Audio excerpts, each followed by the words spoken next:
अस्सलाम वालेकुम व्यूअर्स, विच पाकिस्तान का नया एपिसोड लिए मैं हूं आपका मेजबान अब्दुर्रहमान। आइए डिस्कस करते हैं आज की सबसे अहम खबर। चाइनीज कंपनियों ने ग्वादर पोर्ट को चाइना यूरोप रेलवे लाइन से जोड़ने के लिए डिमांड्स बढ़ा दी हैं। हुकूमत के ऊपर प्रेशर डाला जा रहा है कि वो ग्वादर की बंदरगाह को इस अहम रेलवे लाइन के साथ कनेक्ट करें, और इस बात का इजहार चाइना यूरोप रेलवे एक्सप्रेस के पब्लिसिटी डिपार्टमेंट ने पाकिस्तानी साथियों के साथ गुफ्तगू के दौरान किया। बेसिकली चाइना से यूरोप तक एक रेलवे लाइन बाकायदा बिछी हुई है 2011 से, और ये 11,000 किलोमीटर तवील है। शुरू होती है ये चाइनीज सिटी चोंगचिंग से और जाती है आखिरी स्टॉप जर्मनी के शहर डोसबर्ग तक।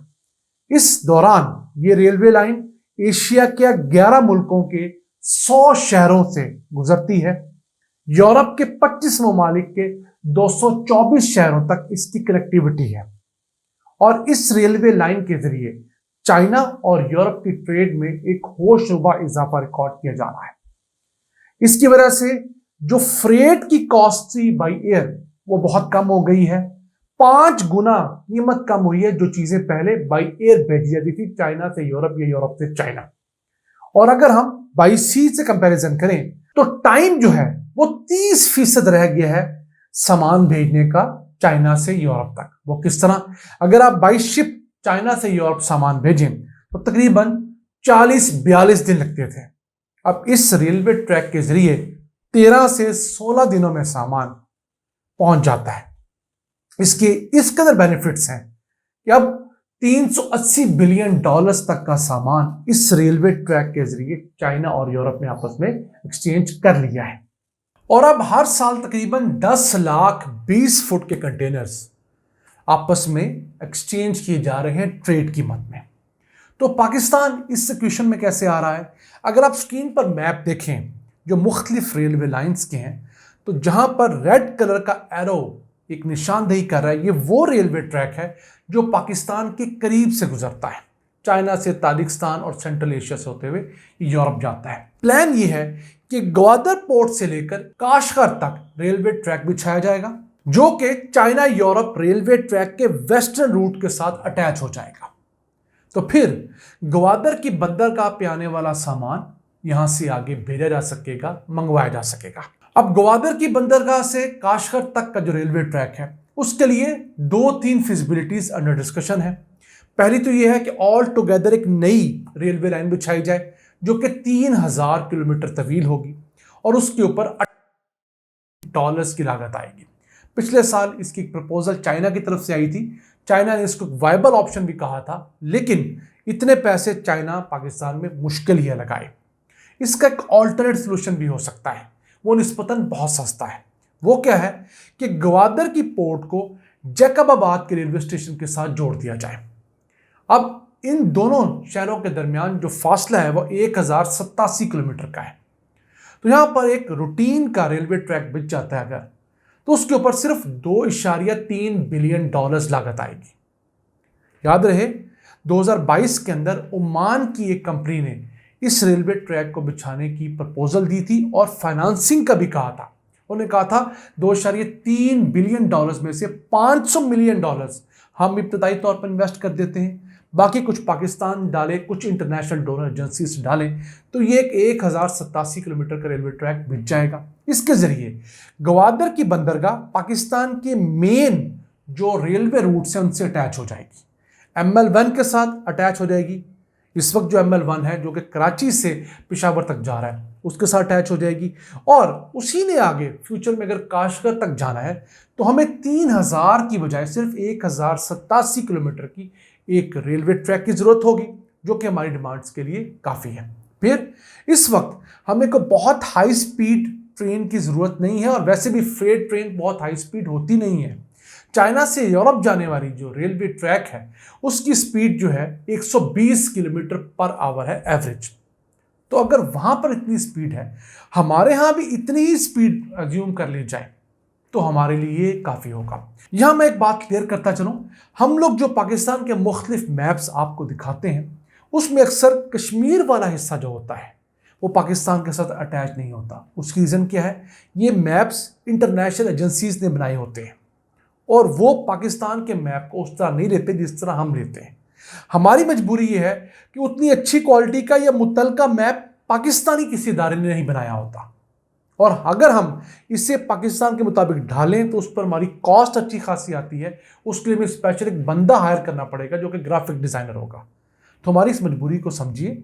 हम भी आप जितने ही मुहब्बे वतन पाकिस्तानी, और हम समझते हैं इस चीज़ की नज़ाकत को कि ये मैप कश्मीर का पाकिस्तान समेत होना चाहिए, लेकिन चूंकि हमारे पास रिसोर्सेज की कमी है तो इस वजह से हम मजबूरन इंटरनेशनल मैप ही यूज़ करने पर इत्तेफाक करते हैं, क्योंकि मकसद आपको उस प्रोजेक्ट को समझाना होता है। अगर आप लोग इसी तरह तनकीद करेंगे तो हम ये मैप लगाना छोड़ देंगे, फिर आप लोगों की डिमांड आएगी कि जनाब आप मुतलका मैप क्यों नहीं लगाते। तो इस चीज़ को या बर्दाश्त करें या फिर हमें इजाज़त दें कि हम इसे बाईपास करके बगैर मैप के आप तक प्रोजेक्ट्स की खबरें पहुंचाया करें। अब इस रेलवे ट्रैक की ज़रूरत हमसे ज़्यादा चाइना को है। वो किस तरह? चाइना के पास लिंक्स तो बहुत खुले हुए हैं। एक प्रॉब्लम यह है कि चाइना को अपनी ट्रेड के लिए इंडिया के सामने से गुजर के जाना पड़ता है, और चाइना के दिल में हर वक्त एक खदशा रहता है कि कल को कभी भी इंडिया के साथ उसके क्लैशेस हैं या वॉर बढ़ती है तो वो चाइना को जाने वाले रूट्स बंद कर देगा। तो जो चाइना की ट्रेड है दुनिया के साथ वो बहुत हद तक कट जाएगी, या एक बहुत लंबे रूट के जरिए चाइना को अपनी ट्रेड बहाल करनी पड़ेगी, जैसे कि आप स्क्रीन पर देख सकते हैं। तो इंडिया को बाईपास करने के लिए वो अगर ग्वादर की पोर्ट से एक रेलवे ट्रैक बिछा लेता है 2, 3, 4 अरब डॉलर्स का, तो उसके जरिए वो सारी अपनी ट्रेड लाएगा ग्वादर की बंदरगाह पे। ग्वादर की बंदरगाह से ट्रेन के जरिए ये सारा सामान चला जाएगा काशगर, और काशगर ऑलरेडी चाइना के सारे सिटीज़ के साथ रेलवे ट्रैक के जरिए बड़े अच्छे तरीके से जो है वो एडजस्टेड है, कनेक्टेड है। तो ये सबसे बड़ा बेनिफिट उनको नज़र आ रहा है। यही वजह है कि चाइनीज़ कंपनियां अपनी हुकूमत के ऊपर ये प्रेशर डाल रही हैं कि ये रेलवे ट्रैक जो है इसे किसी तरीके से बनाना शुरू किया जाए, क्योंकि उन्हें इसमें बहुत सारा फ़ायदा नज़र आ रहा है। इसके पैरेलल पाकिस्तान की ख्वाहिश जो है कि वो सबसे पहले रेलवे ML1 प्रोजेक्ट को बढ़ाना चाहता है, जो कि कराची से पेशावर तक का है। उसके लिए हम लोगों ने बहुत कम रेट भी कर दिया है।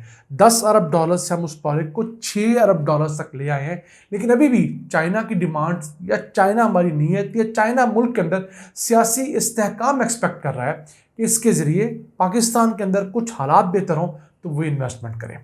अब ओमान पाकिस्तान में इन्वेस्ट क्यों करना चाहता है? ओमान की मस्कत जो पोर्ट है वो हमारी ग्वादर पोर्ट से समंदर के रास्ते सिर्फ 400 किलोमीटर की मुसाफत पर है।